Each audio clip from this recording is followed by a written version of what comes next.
안녕하세요. 지독한 돈벌레를 떼놓고 이제야 숨통이 트인 60대 후반 여자입니다. 저는 인생을 살면서 어떤 사람과 사는지 이렇게 중요하다는 걸 뒤늦게 깨달았어요. 왜냐하면 70년 가까운 인생을 살면서 이렇게 지독하고 혀를 내두를 만큼 인성이 바닥까지 난 사람은 처음이었거든요. 남이면 모른 척하고 뭐 저런 사람이 다 있나 하고 넘어갈 텐데 하필이면 고부관계로 엮이면서 온갖 스트레스를 얻었네요. 다가오는 명절에 다들 준비는 잘하고 계신가요? 저도 명절이 다가와서 그런지 한때 골치 썩게 만든 전 며느리 생각이 나서 이렇게 사연을 써봅니다. 저는 강원도에서 남편과 소박하게 살고 있었어요.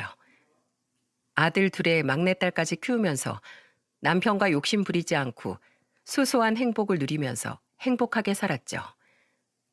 저희 남편은 친한 사람들은 거의 알만한 구두쇠였습니다. 오죽하면 저도 남편이 사는 동안 돈 아껴서 죽을 때 이고 가려고 저러나 싶었다니까요. 그래도 먹을 거 입을 거 다 아껴가면서 모은 돈으로 자식 셋을 다 대학교 졸업까지 시켜서 시집 장가까지 보냈답니다.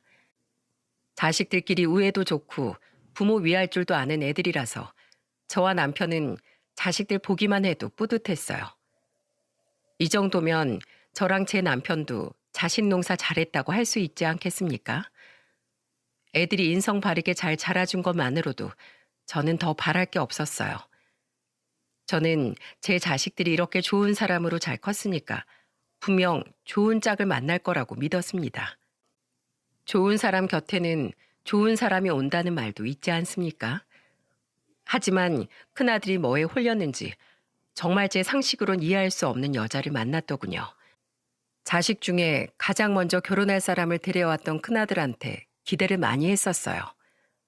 다른 병원에서 근무하던 간호사를 동료가 소개시켜줬다고 했습니다. 그때도 처음 집에 왔을 때 싹싹한 예비 며느리를 보면서 사람 참 괜찮다는 생각까지 들었다니까요. 삼남매 다 타지로 보내놓고 적적했는데 오랜만에 집안에 웃음꽃이 가득 폈었네요. 그렇게 상견례도 무사히 끝내고 본격적으로 아들과 예비 며느리가 결혼 준비를 시작했었죠. 그런데 큰아들이 서울에서 일하다 보니까 신혼집도 서울에 구해야만 했어요. 하지만 서울에 집 구하는 게 하늘의 별 따기보다 어려워 보였습니다. 그랬더니 남편이 저한테 진지한 목소리로 묻더군요. 여보, 명호 서울에 신혼집 구할 때 한 3억 정도만 도와주는 거 어때? 당신이 웬일이야? 난 죽을 때 다 이고 가려고 그렇게 모아놓은 줄 알았더니 아니었어? 뭘 또 죽을 때 이고 가? 다 자식들 필요할 때 도와주려고 하는 거지. 남편이 워낙 구두쇠라서 먼저 저런 이야기를 꺼낼 거라고 생각도 못했는데 조금 의외였어요. 그래도 부모 마음 다 똑같은 거 아니겠습니까? 내가 좀 참고 아꼈다가 자식들 필요할 때 손 내밀고 싶은 게 부모 마음인 거죠. 그래서 남편은 큰아들한테 3억을 선뜻 내줬습니다. 그러자 큰아들은 큰돈을 보내준 게 너무 뜻밖이라서 저한테 전화까지 하더니 놀란 목소리로 말하더군요. 아버지가 3억이나 보내주셨어요. 이거 너무 큰 돈인데 너무 감사해요. 그리고 죄송해요. 제가 나중에 꼭 갚을게요. 갚긴 뭘 갚어. 네 아버지가 갚으라고 주셨겠어? 우리 아들 결혼하는데 이 정도는 도와줘야지. 너희들 잘 살면 그걸로 됐어. 너도 자식 낳아봐. 부모 마음이 다 그런 거야. 정말 감사해요. 제가 나중에 꼭 갚을게요. 전 정말 아버지가 이렇게 큰돈 보태주실 줄 몰랐어요. 그래, 네 마음 편한 대로 해라. 큰아들은 처음에 남편이 돈 좀 보태주겠다고 했을 때도 3억이나 해줄 거라고 생각도 못했던 것 같았어요. 아마 큰아들이 당황할 수밖에 없던 이유는 같이 사는 동안 봐온 남편 모습 때문이었던 것 같습니다. 남편은 자식들 키우면서 정말 10원짜리 한 장도 그냥 쓰는 사람이 아니었어요. 애들이 학교 다닐 때도 용돈 한 번 받는 게 정말 힘들었거든요. 한 번은 막내딸이 학원에 다니면서 성적이 떨어졌던 적이 있었는데 그때 남편이 딸을 앉혀놓고 다그치듯 혼을 내며 말했어요. 네가 학원 다니고 싶다고 해서 보내줬더니 왜 성적이 떨어진 거야? 너 학원에 공부하러 가는 거야? 아니면 친구 만나러 가는 거야? 공부하러 간 건데 이번에 시험이 어려웠어요. 너 가르친다고 한 달에 학원비에 교재가까지 얼마나 들어가는지 알아? 다음 시험에 또 떨어지면 그땐 학원 끊을 거야? 네, 열심히 할게요. 그 당시 막내딸이 친구들 다 학원에 다니니까 휩쓸려서 같이 다녔던 적이 있었어요. 공부 열심히 하겠다고 애원까지 하길래 보내놨더니 성적이 떨어지니까 남편이 딸한테 한 소리 했던 거죠. 그만큼 본인이 자식한테 돈을 아끼는 사람은 아니었지만 자식들이 도움이 되는 방향으로만 금전적인 도움을 주려고 했어요. 그런 남편을 잘 알고 있긴 했지만 선뜻 큰아들 신혼집 구하는 돈까지 도와줄 거라고 생각도 못 했습니다. 심지어 3억이라는 큰 돈을 도와준 남편은 그저 아들이 잘 살기를 바랬던 거예요. 그때 큰아들과 며느리가 서울에 집을 구하고 저희를 초대까지 했었어요. 며느리가 신혼집이 마음에 들었는지 입이 귀에 걸린 표정으로 말을 하더군요. 어머님, 아버님, 저희 도와주셔서 정말 감사드려요. 이 집 너무 마음에 들어요. 잔뜩 신이 난 표정을 보니까 저도 참 뿌듯했어요.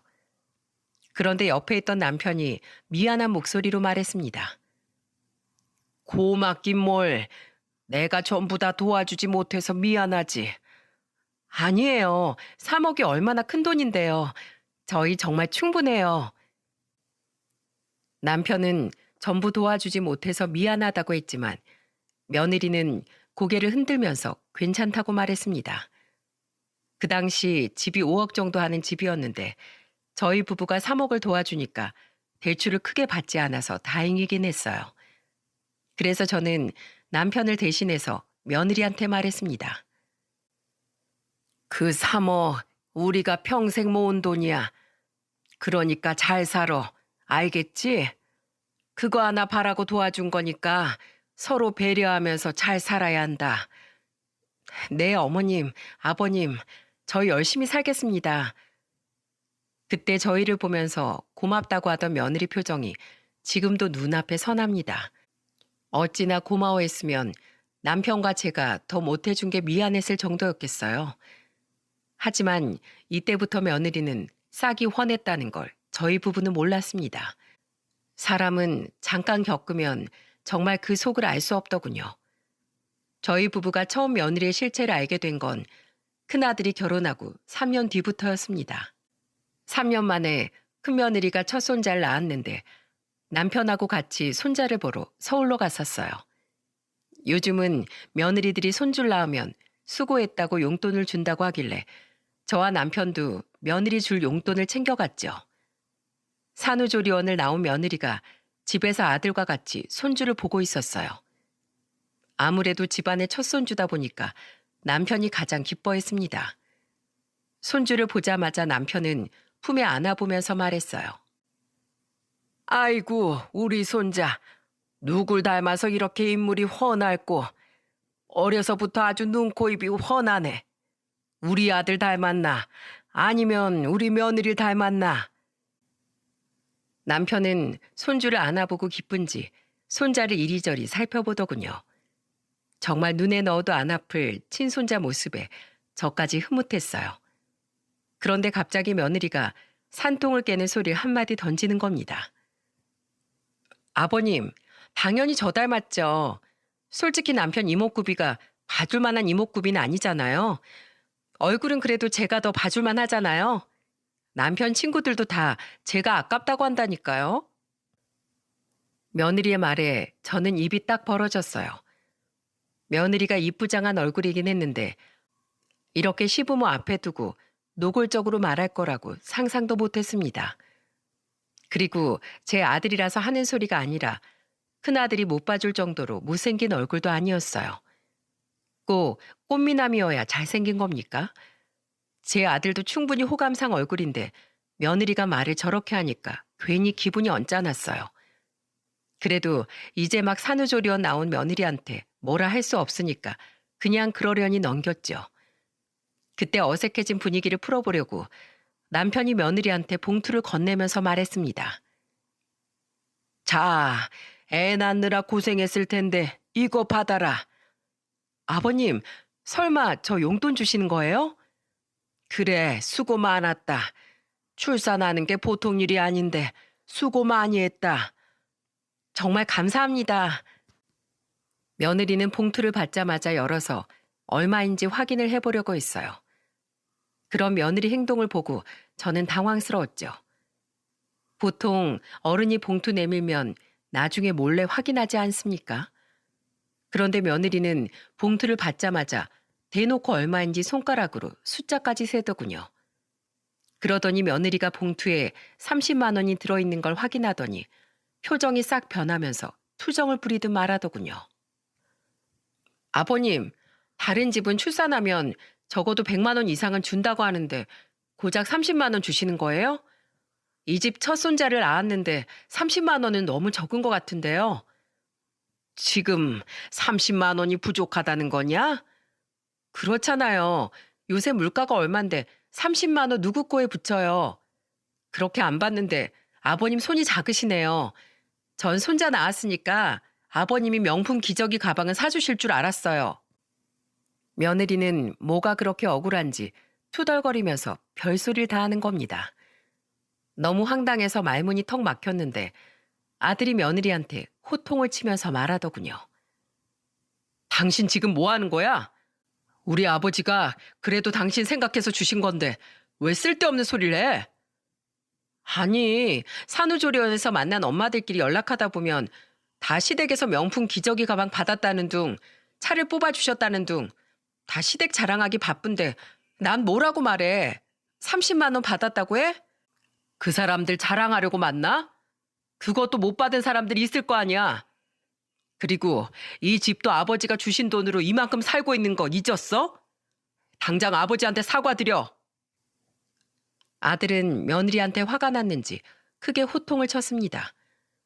그러자 며느리는 기가 죽은 목소리로 남편한테 사과를 하더군요. 아버님, 제가 말실수한 것 같아요. 죄송해요. 못 들은 걸로 해주세요. 이미 뱉은 말을 어떻게 못 들은 걸로 해?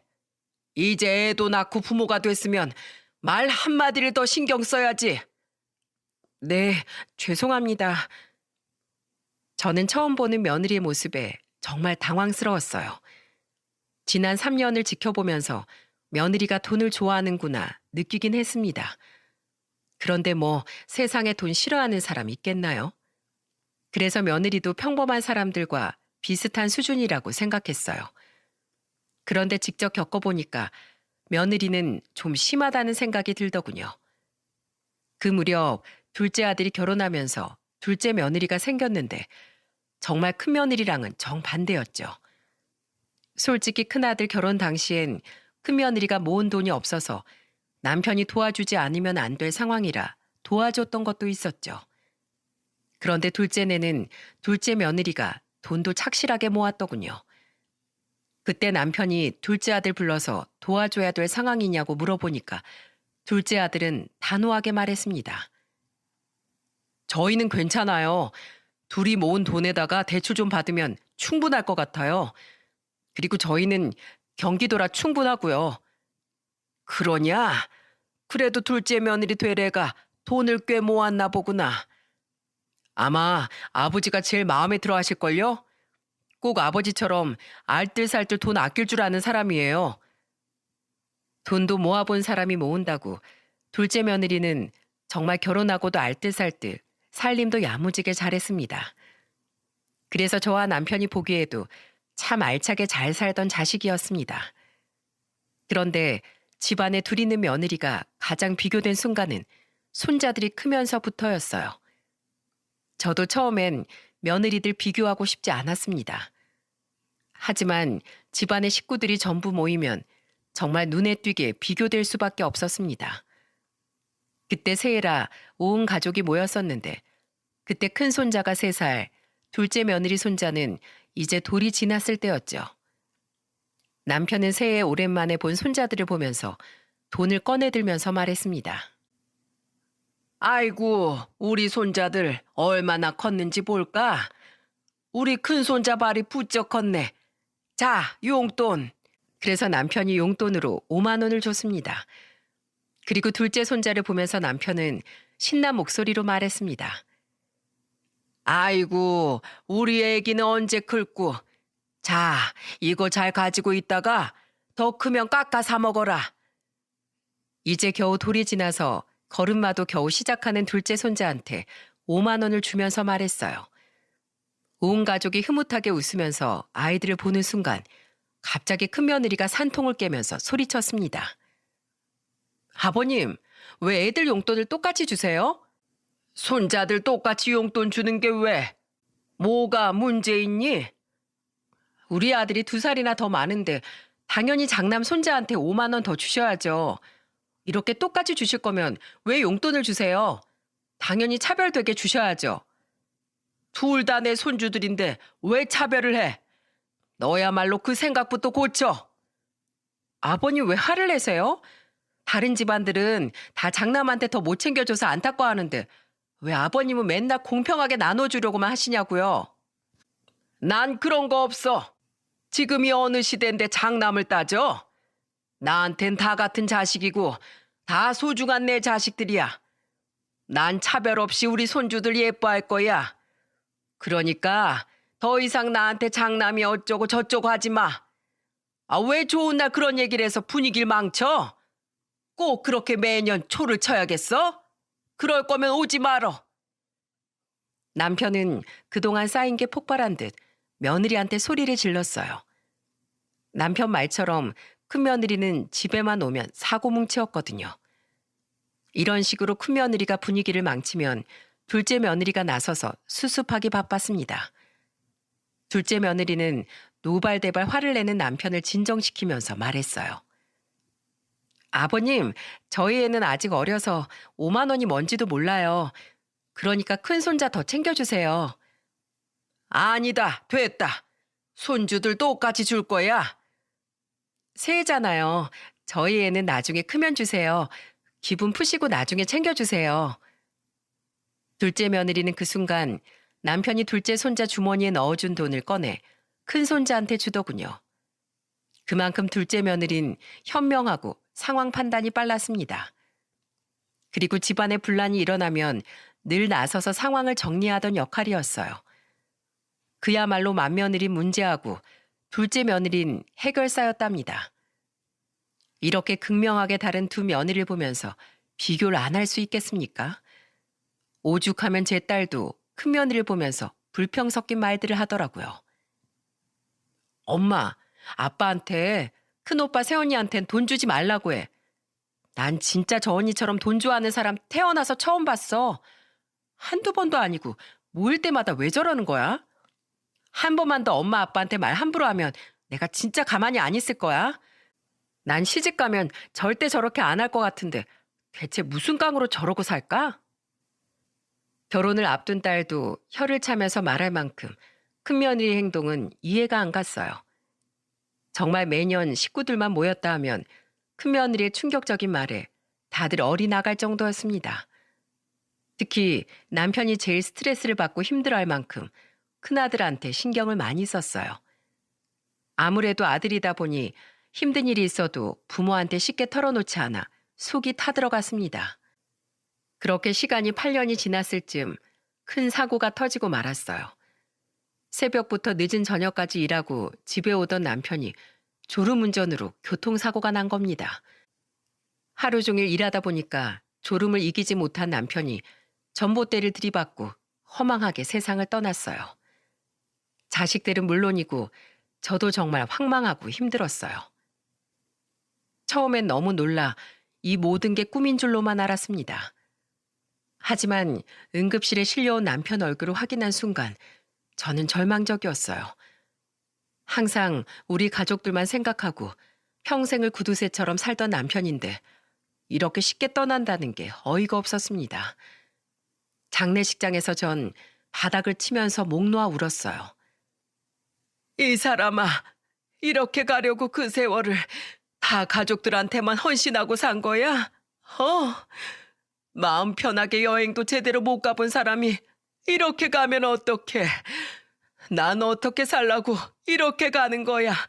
이 사람아. 저는 남편 영정 사진을 보면서 절규에 가까운 오열을 했습니다. 둘째 며느리가 절 진정시키려고 품에 안아주기도 했어요.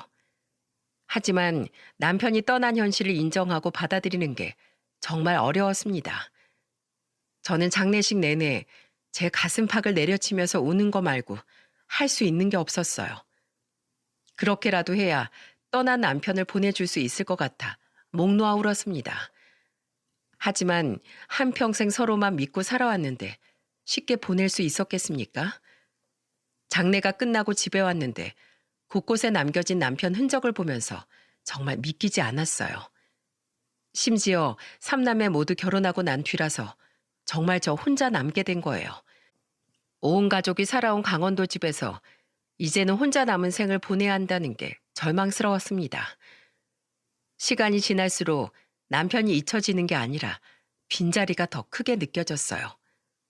그리고 점점 혼자 있는 게 두렵고 무서웠습니다. 심지어 자다 보면 꿈에 남편이 나타나기도 했어요. 꿈에 나타난 남편은 사고 당일 출근하는 모습으로 나왔죠. 저는 사고가 나던 날 입었던 옷을 그대로 입은 채 꿈에 나온 남편을 붙들고 애원하면서 말했습니다. 여보, 지금 출근하면 당신 죽어. 오늘은 출근하지 마. 가지 마. 가지 말라고. 남편은 마치 현실처럼 꿈속에 나타나 출근 준비를 하고 있었어요. 저는 그런 남편을 붙들고 가지 말라고 애원하다가 눈물을 흘리면서 꿈에서 깨기도 했습니다. 그때는 차라리 남편을 따라 가고 싶을 정도로 괴로움과 우울증에 빠져 있었습니다. 결국 정신적 스트레스로 병까지 생긴 전 강원도 읍내에 있는 병원에 입원을 하게 됐어요. 큰아들이 제 소식을 듣고 놀라서 찾아왔더군요. 엄마, 괜찮아요? 살은 또 왜 이렇게 빠지신 거예요? 괜찮어. 바쁜데 뭐하러 왔어? 뭐하러 오긴요. 방금 의사 얘기 들어보니까 밥도 못 드신다면서요. 혈압도 높고 안정을 좀 취해야 한다는데 식사를 제때 챙겨 드셔야죠. 당뇨도 있으신데 굶으면 큰일 나요. 괜찮어. 엄마 조금 자고 일어나면 된다. 엄마, 이는 또 왜 그러세요? 어디 불편하신 거예요? 네 아버지 그렇게 가고 내가 너무 신경을 많이 썼는지 관리를 못했어. 제가 치과 가서 치료 받으라고 했잖아요. 치아가 그렇게 아픈데 음식은 어떻게 드시려고요? 퇴원하면 서울로 가서 제대로 좀 검사도 받아봐요. 그리고 당분간 저희 집에서 같이 지내요. 엄마 이렇게 계시는 거 보고 제가 어떻게 그냥 가요? 오로지 제 걱정뿐인 큰아들을 보면서 저도 모르게 울컥했어요. 그동안 혼자 있다는 두려움과 외로움에 심적으로 많이 힘들었거든요. 그래서 큰아들 손을 잡고 울면서 말했습니다. 네 아버지 있을 때 몰랐는데 너희들 빈자리가 크구나. 세상에 혼자 남겨진 기분이 너무 무서웠어. 이렇게 힘들 줄 몰랐다. 그 집에서 너희들이랑 네 아버지랑 얼마나 오래 살았는지 다 알잖아. 엄마, 안 되겠어요. 퇴원하고 바로 서울로 같이 올라가요. 지금 혼자 계시면 병만 더 키울 것 같아요. 큰아들은 제가 걱정됐는지 같이 서울로 가자고 말하더군요. 그리고 아들이 의사와 상담을 하고 바로 퇴원 수속을 한 뒤에 서울로 올라가게 됐습니다. 그런데 그때 아들과 같이 서울로 가니까 며느리가 절 보자마자 귀신을 본 것처럼 말하더군요. 여보, 뭐야? 뭐긴 뭐야? 당신 왜 전화 안 받아? 내가 몇 통이나 했는 줄 알아? 나 자고 있었지. 근데 어머님은 왜 여기 계셔? 그리고 저 집은 뭐야? 우리 엄마 당분간 여기서 지낼 거야. 뭐라고? 나한테 한마디 상의도 없이 뭐 하는 거야? 저는 대놓고 싫은 티를 내면서 인상까지 쓰는 며느리를 보고 당황스러웠어요. 전화를 못 받은 며느리가 당황스러울 순 있다고 생각했지만 이렇게까지 싫어하는 티를 대놓고 낼 줄은 몰랐습니다. 그래서 저도 불편한 티를 내면서 아들 손에 있던 짐을 뺏어들면서 단호하게 말했어요. 됐다. 갈란다. 그러자 아들이 당황스러운 표정으로 다시 제 짐을 뺏어들면서 말하더군요. 왜 그러세요? 건강도 안 좋으시잖아요. 당신 말 똑바로 못해? 그게 아니라 나도 놀라서 말이 막 나온 거지. 어머님, 빨리 오해하지 마시고 들어오세요. 제가 당황해서 그래요. 아들이 화를 내니까 며느리가 꼬리를 내리면서 제 짐을 받아들고 집 안으로 들어가더군요. 결국 시작부터 엇박자였던 불편한 동거가 시작된 겁니다. 저는 며느리가 짐까지 받아들면서 들어가니까 저도 따라 들어갔어요. 신발을 벗고 거실로 가려는데 저는 발바닥에 무언가 밟히는 느낌이 들었습니다. 그래서 바닥을 봤더니 온통 바닥에 과자 부스러기 천지인 거예요. 제가 놀란 표정으로 바닥을 보자 며느리는 당황한 표정으로 말하더군요. 아, 제가 요새 바빠서 청소를 못했어요. 맞벌이 부부 집안이 다 그렇죠. 세상에, 바닥도 바닥인데 너 먼지는 닦고 사니? 이거 지금 선반에 먼지 쌓인 것 좀 봐. 이게 어디 사람 사는 집이야? 오늘 청소하려고 했어요. 우선 앉으세요. 제가 물이라도 가져올게요. 처음에 신혼집 얻고 좋아서 펄쩍 뛰더니 그때는 집골이 아주 말이 아니었어요. 먼지 쌓인 것만 봐도 언제 청소했는지 감이 오지 않습니까? 그런데 그때 아들 집을 보니까 딱 봐도 눈에 보이는 물건만 치우고 살았던 게 보였어요. 심지어 며느리가 물을 떠다 줬는데 저는 물을 마시려다가 컵 상태를 보고 깜짝 놀랐습니다. 입을 대고 마시기도 찝찝하게 컵 입구에 립스틱 자국이 그대로 남아있더군요. 그래서 저는 컵을 다시 며느리한테 주면서 말했습니다. 너 여기 유리컵에 립스틱 자국 안 보여? 세상에 이걸 설거지라고 한 거야? 이게 뭐예요? 네가 알지? 내가 알아? 넌 설거지를 어떻게 하는 거야? 그냥 물 잠깐 마신 거니까 한번 헹궈서 올려둔 건데 립스틱 자국이 남을 줄 몰랐어요. 뭐야? 아휴, 넌 대체 집안 살림을 어떻게 하고 사는 거야? 정말 그때 그 컵을 보자마자 그동안 아들이 어떻게 살았을지 눈에 훤했어요. 그런데 평소 같으면 제가 한마디 하면 아주 난리가 났는데 그때는 웬일로 말을 잘 듣더군요. 그래서 왜 그런가 했더니 아들이 절 따로 불러서 조심스럽게 말했습니다. 저 사실 몇 달 전에 이혼 서류까지 접수했었어요. 아내가 다시 잘해보겠다고 해서 지금 살고는 있는데 당분간은 좀 지켜봐 주세요. 뭐야? 이혼은 또 무슨 소리야? 나중에 엄마 좀 괜찮아지면 말해드릴게요. 지금은 그냥 엄마도 쉬시면서 저 사람 잘 지켜봐 주세요. 아들이 긴 말하지 않았지만 뭐가 문제였을지 저는 아들 집에 도착하자마자 감이 왔습니다. 집 청소는 제대로 안 하던 며느리가 유일하게 청소하던 게 뭐였는 줄 아십니까? 바로 명품 가방이 모여있던 안방 옷장이었어요. 아주 금송아지를 모셔둔 듯 먼지 하나까지 닦아내는 걸 보고 기가 막혔네요. 그런데 더 큰 문제는 그렇게 자기 명품 가방은 목숨처럼 아끼면서 자기 자식은 뒷전이었다는 겁니다. 저는 손자가 학교 끝나고 집에 왔는데 밥을 차려주려고 보니까 밥통이 텅 빈 걸 보고 깜짝 놀랐어요. 그러자 손자는 익숙하다는 듯이 말하더군요. 원래 밥통에 밥 없어요. 엄마가 두고 간 돈으로 편의점 가서 라면이나 김밥 사 먹었어요. 아니, 네가 왜 편의점에서 라면을 사 먹어? 기다려봐. 혜미가 밥 해줄게. 저는 손자한테 맛있는 한 끼를 해주려고 냉장고를 열었는데 정말 가관이었습니다. 대체 뭘 먹고 사는 건지 냉장고에 김치밖에 없는 겁니다. 그래서 저는 밥을 새로 해서 손자한테 김치볶음밥을 해줬어요. 제가 밥을 해주자 허겁지겁 먹는 모습을 보고 괜히 짠하더라고요. 멀쩡하게 부모 다 있는 손자가 왜 이러고 사는지 마음이 참 안 좋더군요. 그래도 저는 며느리한테 이게 뭐냐고 잔소리하지 않으려고 했어요. 맞벌이 부부니까 힘들어서 그럴 수 있다고 생각하려고 했죠. 하지만 그날 저녁 술에 잔뜩 취해서 들어온 며느리를 보고 잔소리를 안 할 수가 없었어요. 시청자 여러분들은 어린 손자는 잘 먹지도 못하고 있는데 술에 취해서 들어오는 며느리를 가만 보고 있을 수 있으셨겠습니까? 저는 참을 수가 없어서 며느리를 보자마자 소리쳤어요. 너 지금 뭐 하는 거야? 어디서 술을 잔뜩 마시고 들어와? 네 새낀 굶거나 말거나 상관도 없다는 거냐? 요즘 초등학교 입학하면 다 알아서 해요. 초등학교 들어갔으면 다 큰 거죠. 뭐? 네가 그러고도 엄마야? 어딜 술에 취해서 술주정이야? 제가 제 돈으로 술 먹겠다는데 왜 어머님이 잔소리세요? 정말 지금까지도 생각날 만큼 며느리의 아나무인 태도에 저는 어이가 없었습니다. 그때 야근하고 퇴근하고 온 아들이 며느리를 보고 놀라서 소리쳤어요. 또 술 마셨어? 내가 우리 엄마 있을 때만 참으라고 부탁했잖아. 그걸 못 참아서 또 마신 거야?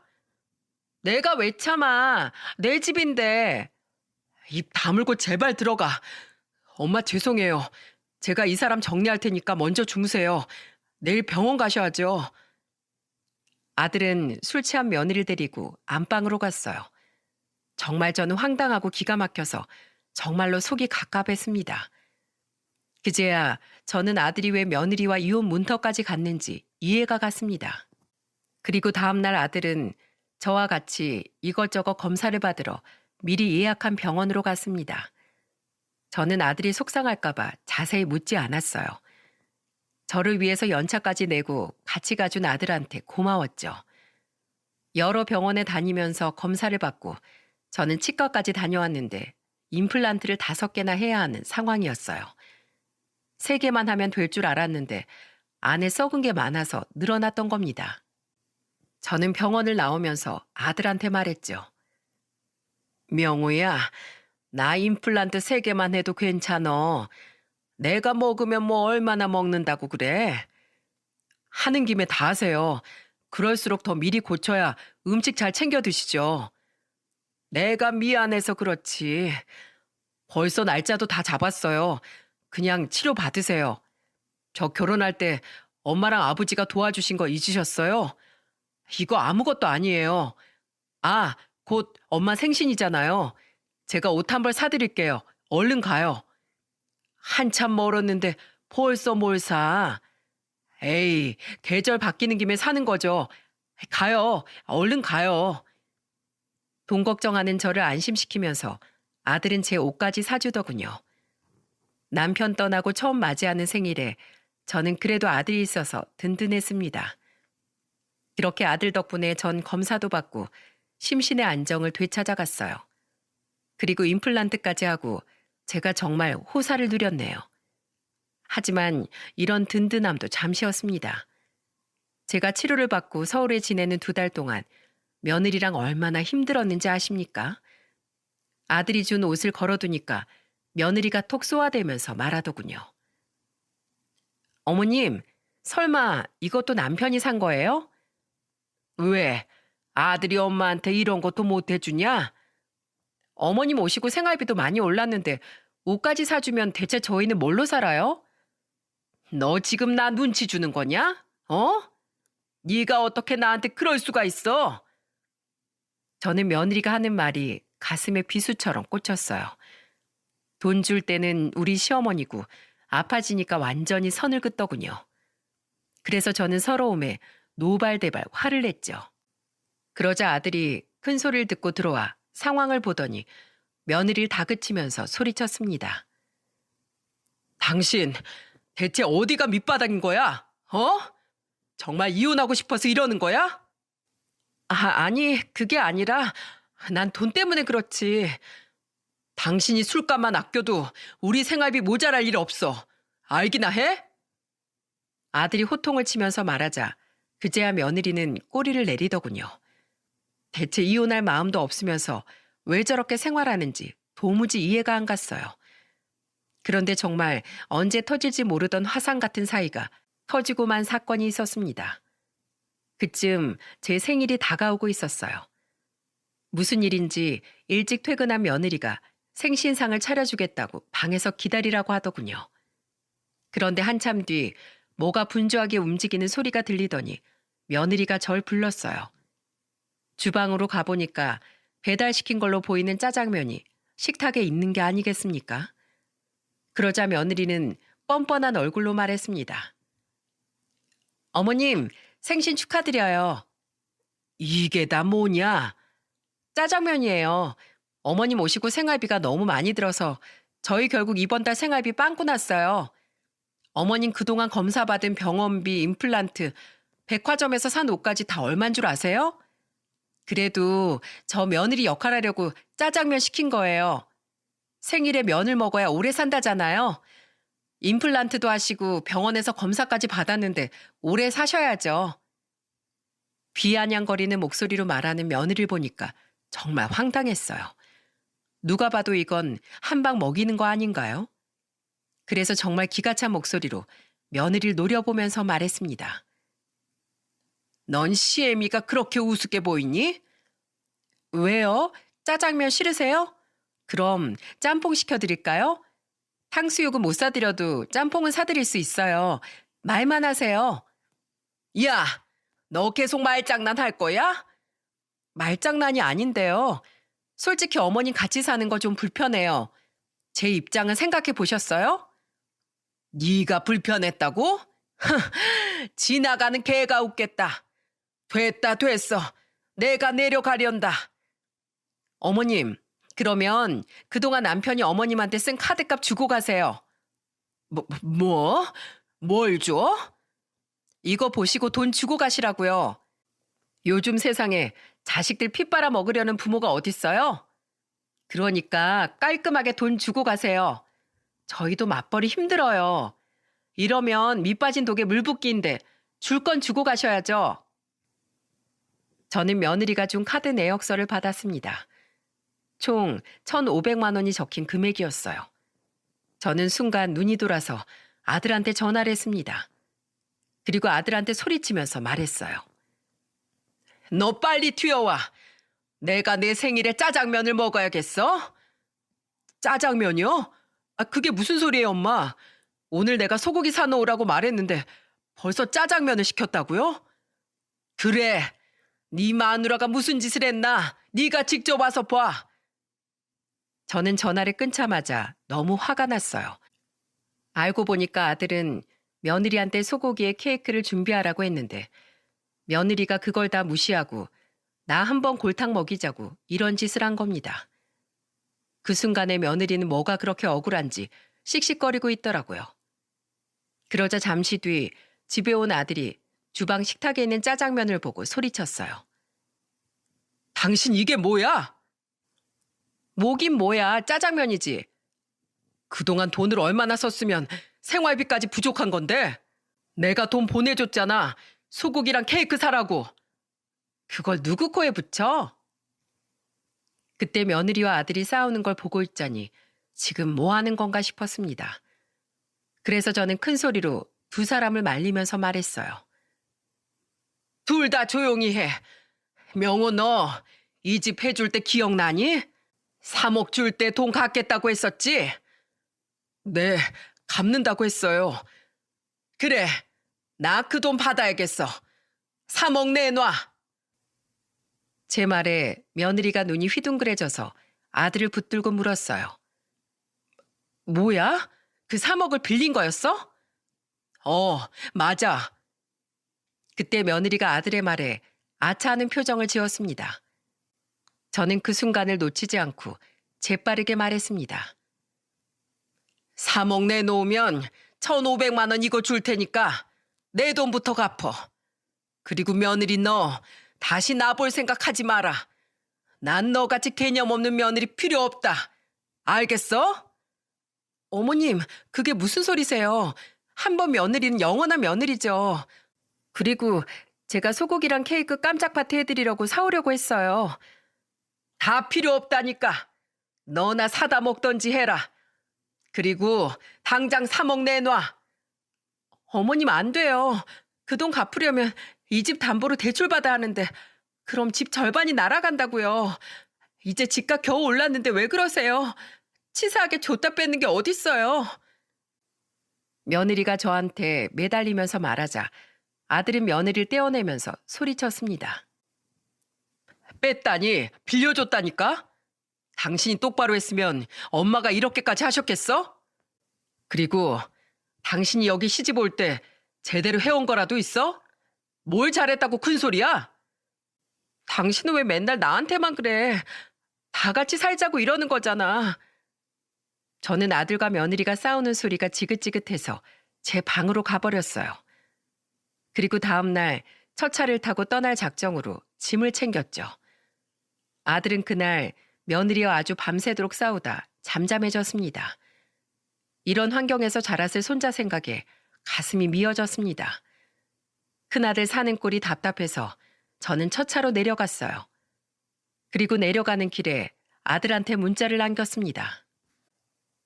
어제 화가 나서 홧김에 한 소리야. 그 돈 주지 마. 그런데 문자를 보내자 아들한테서 바로 전화가 오더군요. 엄마, 내려가신 거예요? 그래, 답답해서 내가 살 수가 없다. 못난 모습 보여서 죄송해요. 내려가서 쉬고 계세요. 제가 그 돈은 꼭 드릴게요. 됐다, 됐어. 필요 없다. 다 생각이 있어요. 그러니까 잠시 기다려주세요. 아들은 의미심장한 말을 끝으로 전화를 끊었습니다. 저는 시골로 내려온 뒤로도 한동안 마음이 불편했어요. 그런데 한 일주일쯤 지났을까 아들한테 3억이 입금된 겁니다. 저는 깜짝 놀라서 아들한테 전화를 걸었어요. 그러자 아들이 단호한 목소리로 말하더군요. 엄마, 그 돈 가지고 계세요. 노후 자금 쓰셔야죠. 저 그 사람이랑 이혼하려고 이혼 소송 중이에요. 끝까지 버티는데 이번엔 꼭 이혼할 거예요. 아들 목소리를 들어보니까 정말 굳게 다짐한 것 같았습니다. 그래서 저는 다 정리되면 한번 내려오라고 말하고 끊었어요. 그런데 저희 집에 뜻밖의 손님이 찾아온 겁니다. 바로 큰며느리였어요. 저는 보자마자 날이 서 목소리로 말했습니다. 왜 왔냐? 3억 받으러 왔냐? 아니요. 저 이제 돈 필요 없어요, 어머님. 어머님, 저 남편이랑 다시 잘해보고 싶어요. 제발 그이 좀 알려주세요. 지금 저랑 이혼하겠다고 난리예요. 뭐라고? 너 웃긴다. 사이를 다시 돌려? 니들 8년 동안 살면서 몇 번씩이나 이혼하려고 했다면서 그러면서 왜 이제 와서 이러는 건데? 깔끔하게 갈라서 지금 우리 아들 서울에서 변호사까지 선임했대. 그 정도면 끝장난 거야. 나도 내 아들 고집 못 막어. 네? 변호사요? 그걸 말려주셨어야죠. 장남 이혼남 만들고 싶어서 작정하셨어요? 지금 너 장난해? 내가 널 이혼시켰어? 어디라고 여길 와서 그딴 소리야? 내가 너 1,500만 원 나한테 청구할 때부터 제정신 아닌 건 알았는데 이 정도일 줄은 몰랐다. 어? 가서 다 정리해. 애걸복걸하면서 매달리는 며느리를 겨우 떼어내서 문 밖으로 쫓아냈습니다. 알고 보니까 아들이 저한테 3억 보낸 걸 알고 둘이 크게 싸웠던 모양이에요. 며느린 그렇게 싸워도 또 화해하고 애 때문이라도 살 줄 알았던 겁니다. 그야말로 며느리한테 손자는 방패였던 거죠. 엄마라는 사람이 애를 무기로 할 짓입니까?